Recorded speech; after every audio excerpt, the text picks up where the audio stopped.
Gemini, hi! Welcome to Mystic Queen PH. At ito ay isang pasilip sa 2025. Ayan, so titingnan natin ang overview ng 2025 for you. Anong parating? Meron pa rin naman kayong annual reading for 2025. Abangan nyo yan sa December. Ito ay pasilip lang. Tingnan natin kung ano ang parating. So if you are interested in private readings, meron tayong link sa description at sa pinned comment. Paki-check nyo na lang yung information kung paano mag-book for a private reading. Okay. Let's see, Gemini. What's coming to you 2025 for Gemini? Okay. So you have the 10th house.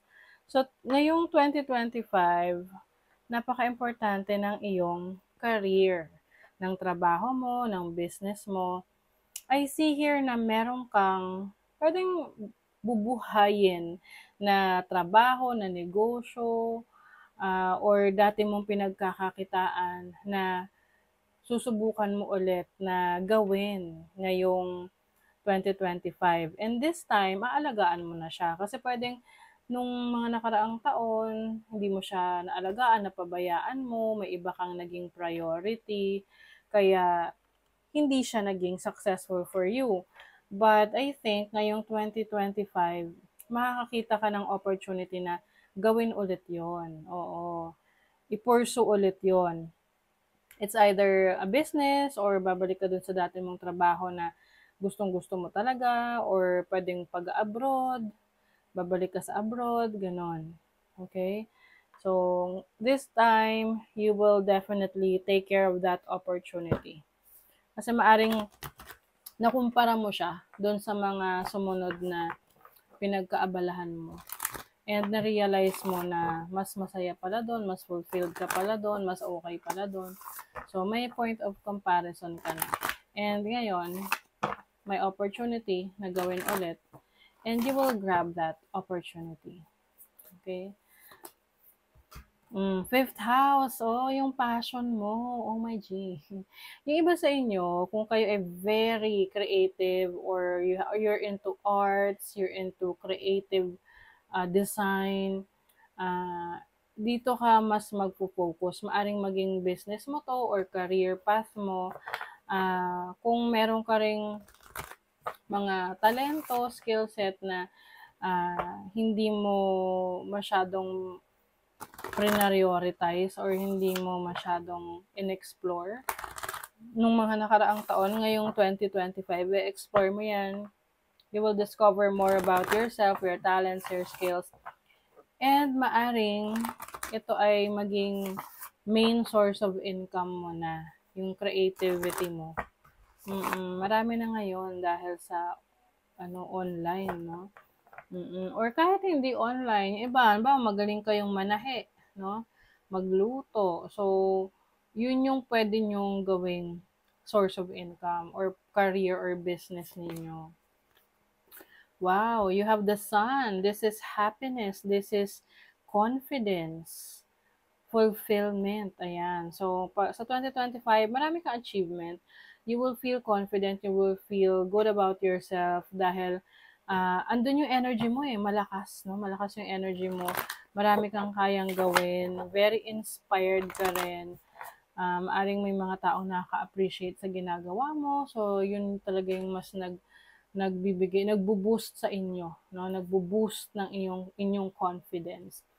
So, sa progression, sa journey, sa makikita mo talaga yung pagbabago, yung improvement ng buhay mo pagdating ng 2025.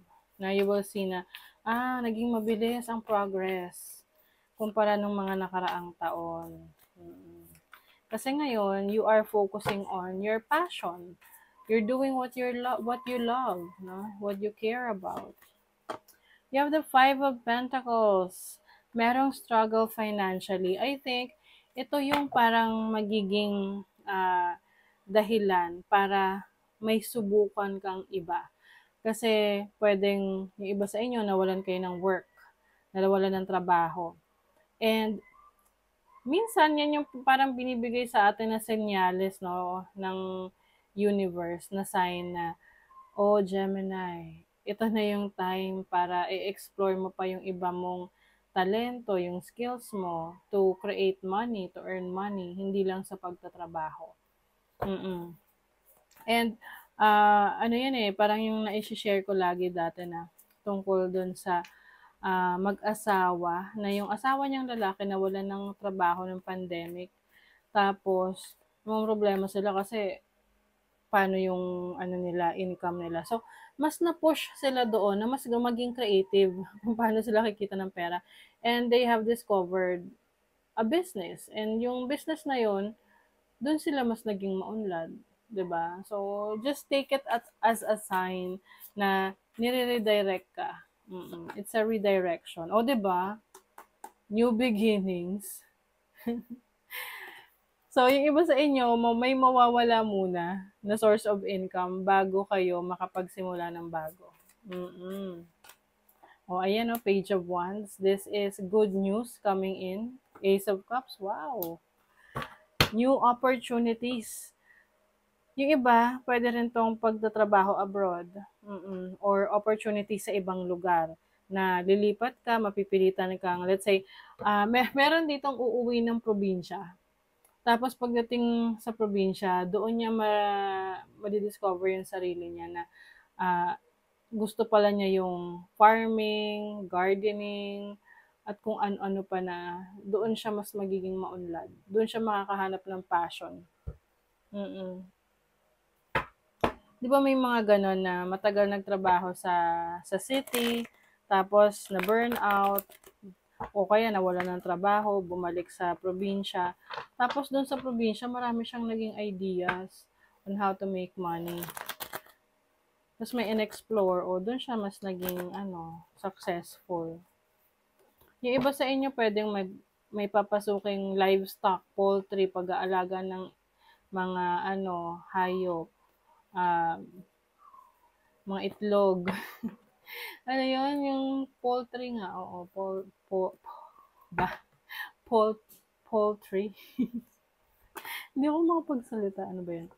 Ayan. Yung iba naman, online selling. Ayan, no? If you're thinking about making money in retail or online selling, this is a good sign to try it. Oh. Marami ng paraan ngayon makapagbenta online. Marami ng online selling platforms. Or just having your own website, no? Kung ayaw mo sa mga platforms. Nako! May ex na magbabalik, Gemini. This makes sense kasi may South Node dito. A person from the past affects your situation. So, pwedeng merong babalik. Bakit siya babalik? Itanong mo. Oo, medyo maging careful sa mga taong bumabalik ha. Kasi, usually, yung pagbabalik nila, ganun pa rin yung offer nila. Ganun pa rin, walang nabago. So, babalik lang ulit yung trauma mo, 'di ba? So, let's see. Crossroad. Ayan, meron kang decision making. Ang sabi dito, follow your dreams with faith and precision. Yes. So, meron kang major decision ngayon 2025. At kumbaga it can make or break you. So palakasan na lang talaga ng loob. Nako, ayan, beware. Ito yung sinasabi ko sa inyo sa person from the past, ex na bumabalik, nagpaparamdam. Mag-ingat kasi baka hindi maganda yung kanyang intention. Oo, some of you naman meron kayong admirer. Pwedeng may magpapakilig sa inyo. If you are in a relationship, baka yung person mo mas magiging expressive ng feelings niya towards you. Happiness, yes, there's happiness. Okay, and then thorns. Weave together the crown you deserve. Yes, this is collaboration, working with others. Yung iba sa inyo napapaligiran kayo ng mga taong very supportive sa inyo, naniniwala sa kakayanan ninyo.